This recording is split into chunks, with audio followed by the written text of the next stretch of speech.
For sure, like people definitely want to just like get music out now, you know, because now especially like that, like people are like back outside and clubs are opening up and shows are back on. Like, yeah, people just definitely want to drop some new music. Like I've even been like I started DJing shows the last couple months now, and like just like being on stage and just like getting that feeling from energy and like playing some of the records for the first time, like you know even some of my favorites, you know, like it's amazing to like see like what people are vibing to now and stuff.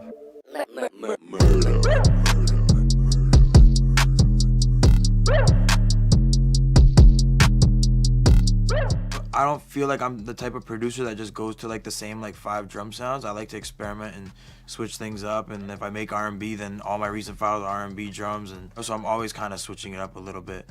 But then you know like I'll go back to a beat I made a year ago and be like, damn, like these drums are hard. Like you know like I gotta bring these ones back. What I do is I tend to like save all my projects as zip files.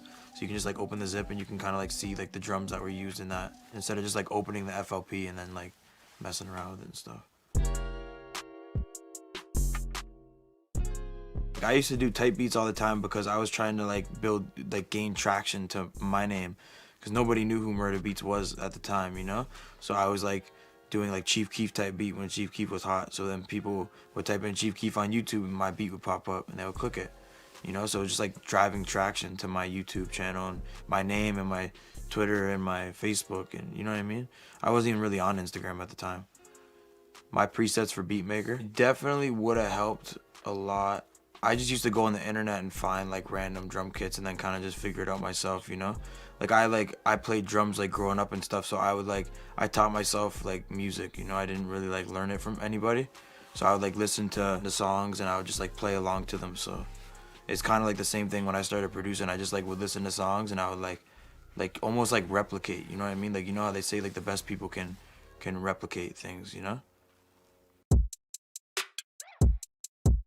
I started putting this together last year and then I finished it like this year. So like in the process of making this, that's when I decided to make the quarantine kit. So like this has kind of been something like that I was doing for a little bit, you know? But there's definitely like a lot of different sounds in this one. Like the last kit, it was more like a go-to starter kit, you know, like a certain type of sounds, and this is more like experimental and like sounds I've been using, and then I like mix them like a certain way and stuff, you know. There was definitely like a lot of sounds that I cut out of it just over time, because like as a producer, when you're making a lot of stuff, like you tend to like just go to your recent files a lot, so like your recent files always kind of switch up whenever you download some new sounds, or like the sounds that you use, I feel like every like 5-10 beats kind of changes. So over time, over like a year of putting something together, it's just like, yeah, just like the sounds just keep changing all the time, and then I like certain sounds more than other ones and I'm swapping stuff out. So I definitely have enough sounds. Like in the process of making this one, I could make like a whole nother kit, you know.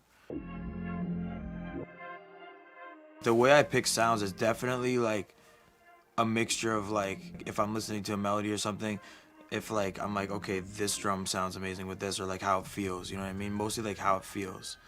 I usually go off feeling. Obviously there's like the go-to things I put in my beats, like my chant, and like there's like certain little hi-hats and stuff, but I'm always trying to switch it up, you know?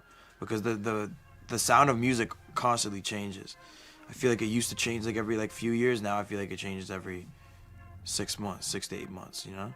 So maybe I'm inspired by like a certain song that I heard recently. I might try to like go off that in my own way, or you know what I mean.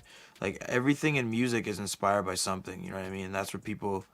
It's not bad, like you know, like everything is inspired. Like my sound is inspired by this person, this person, this person, this person, everything together. That's me, you know what I mean. So you're gonna get inspirations from everywhere. So like you might hear a song, and be like, yo, I like that snare, and try to like replicate that, but then like mix it in your own way. So like, you know, I've been spending a lot of time at home. You know, I know everyone's getting outside now and stuff. So I've been like starting to travel. So like, just wanted to like put together like a new pack of sounds that I could go into sessions with, and then also like a lot of other people as well. You know, it would be cool to like hear like a song and be like, yo, this song like one of my favorite songs for like this year, next year, and like hear a couple of my sounds in it.